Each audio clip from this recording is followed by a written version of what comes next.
வணக்கம் நண்பர்களே. மதுரையில் உள்ள மீனாட்சி அம்மன் கோவிலில் உள்ள ஒரு அதிசயமான இடம்தான் பொற்தாமரை குளம். இந்த குளத்துல ஒரு பெரிய தங்க தாமரை வடிவுல நடுவுல இருக்கும். அதனால தான் இந்த பெயர் வந்தது. இந்த குளத்துல மீன்கள், தவளைகள் எந்த ஜீவனும் வாழாது. ஏன்னா ஒரு புராண கதையின்படி சிவபெருமான் இந்த குளத்துக்கு இங்கே எந்த உயிரினமும் இருக்கக்கூடாது என்று வரம் கொடுத்தாராம். அதனால தான் இன்று வரை இந்த குளத்துல உயிரினங்கள் இல்லை என்று நம்பப்படுகிறது.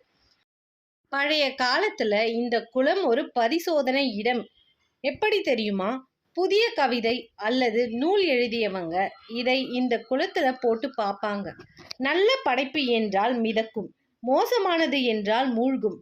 இப்படித்தான் தமிழில் பெரிய படைப்புகள் தேர்வு செய்யப்பட்டது என்று நம்பிக்கை. பக்தர்கள் இந்த குளத்தில் நீராடிய அப்புறம்தான் கோவிலுள்ள போவாங்க. அதனால்தான் இது ஒரு புனித தீர்த்தம். இப்பொழுது இந்த நம்பிக்கை தொடர்கிறது. இந்த குளத்தை சுற்றி இருக்கும் கோவில் கட்டிடங்கள் மிகவும் அழகானவை.